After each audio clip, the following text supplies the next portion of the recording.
Hello my friends, welcome to my channel. My name is Wilfred. So it's been a while since I've made videos for you guys or live stream for the matter on some of the games I play.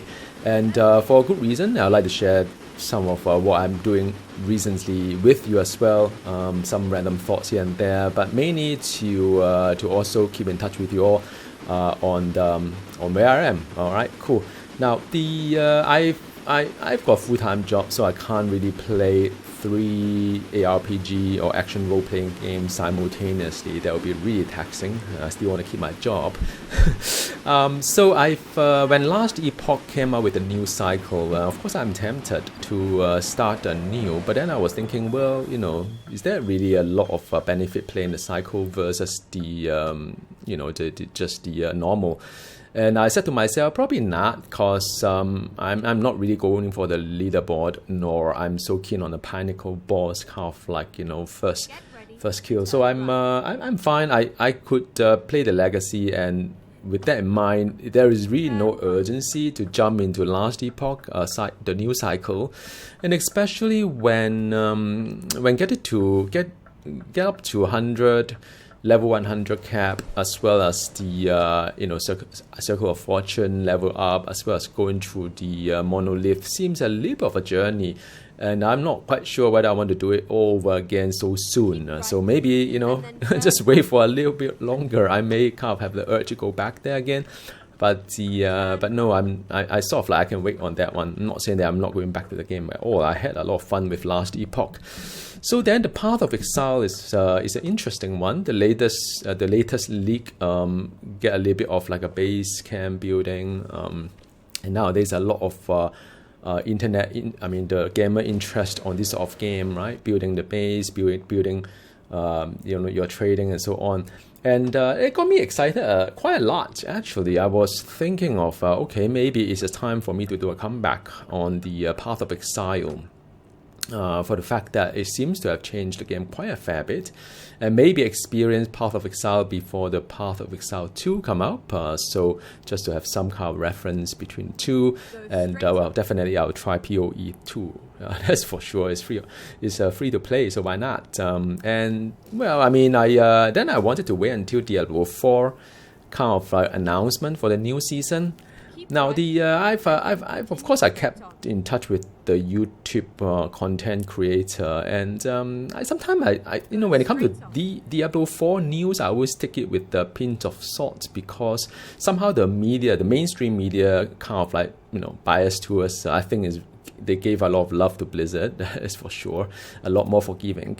And even the content creator, I mean, you know, some of them flew to the headquarters, had a lot of fun there. I'm sure it's kind of paid for, and I'm not sure. I mean, when some company is so nice to you, you tend to also be a little bit kind to them as well. So I sort of like just waiting for the new patch note to be out, and I read through it. It seems rather interesting, I would say. And the last season ended with a high note, by the way, so I kind of like, well, it's not exactly like, you know, mind-blowing, but it's way better than the previous season and at launch as well. So I looked at the patch note. It's really long for the PTR.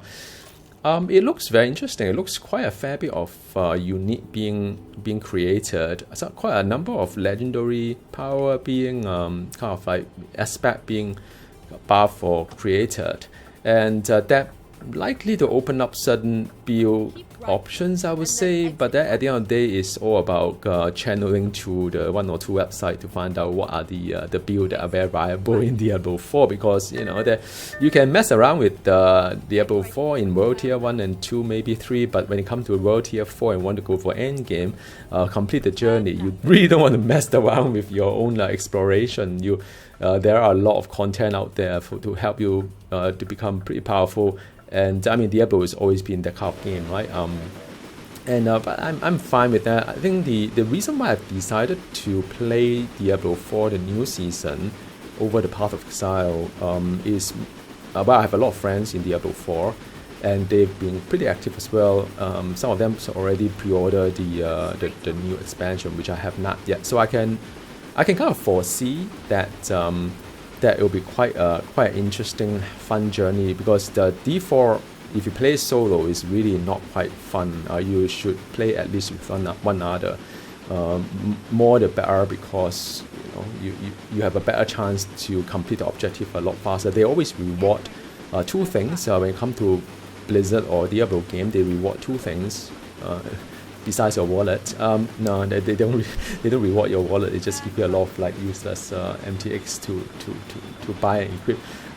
The two things that is always one is efficiency. It's not about how powerful your build is, but your knowledge about kind of like spending time to move from A to B, and what's the fastest route, and in game, and also the path to your success. Doesn't matter whether it's fun or not, but you sort of like follow the very efficient way of doing things. So you become very multitasking. You'll say, okay, the timer for the world boss is up, timer for the legion is up, timer for this and up, the hell tie is up, and then you jump from one to the other, maybe do a bit of hell tie, jump in the world boss, come back again. And vice versa, and you try to optimize every single path, even picking the best loot from the best places. I would say not necessarily the most fun thing, but people playing Diablo games always equate that with fun. And the next thing of course is with friends. So when you're playing with friends, your content get a little bit easier, I would say, especially if your friends know what they are doing, and it make the whole experience a lot more fun than doing a solo cycle, new cycle in Last Epoch, for example.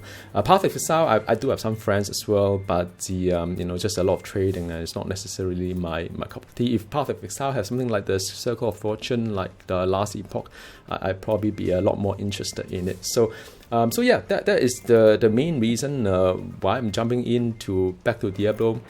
I don't think I will play Necromancer, but because I've been playing nothing but Necromancer and Druid, so I probably would like to try something new like a Sorcerer or Rook, not Barbarian. Meanwhile, I play other games as well. The Railway Empire, I've made a video 2024 review. Do check that out. I think it's quite fun.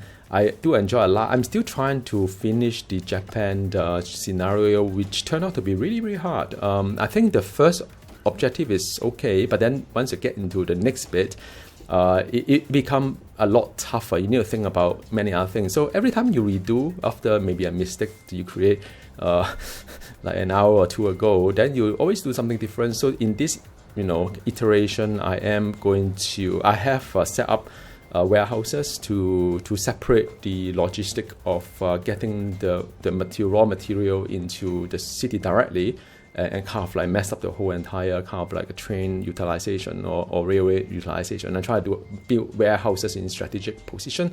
Also, I'm trying to separate the freight with against the passenger and mail, so I can have express train on another set of stations, but it requires a lot of planning. I don't know how it's going to turn out. Probably I'll kind of fail again. I have to do it again, but it's true. Every time I do it, it's better. I'm also playing a trucking. There's a second electric truck that came out, the Scania S BEV, I think BEV. So I'm sure it means something. And I'm always very intrigued by the whole electronic vehicle, although I'm not really I don't have an EV here in Singapore, but I do think that it's kind of cool in the game to get to play a little bit of that. I enjoyed that. And last but not least, this day I also want to reconnect with my musical soul. So I play music. I've got some original music published in this channel as well, just for sharing fun. They are not professional. And this day I'm trying to do a little bit of cover, and I don't do cover usually, but there's one song that really, really kind of like stuck to my head, and it's a Cantonese song. I think the singer is from China, if I'm not wrong. The accent's a bit strange, but so I've been trying, but it's very hard to find the chords on the internet because it's not a famous singer nor a famous song. I just happen to love the song and the meaning and lyrics against it. So I'm trying to figure out the chord, play a little bit of that, and that eat up a lot of time. Of course, US election has always been very electrifying. It's just as entertaining as Hollywood, I guess. For the outsider, we wonder why would that happen that way, but it is only in America, I guess, when they have a lot of interesting characters. And from the outsider point of view, it is real entertainment. So I'm kind of glued to a TV. waiting for who's the VP pick for the Democrat is. But I have no opinion, no nothing. I'm outside US, so whatever I say doesn't really matter. All right. Anyway, thank you for tuning in, and yep. So this is a short update of where I'm. All right. If you have any kind of thoughts, question, drop a note below. I'm more than happy to connect with you. See you next time. Bye.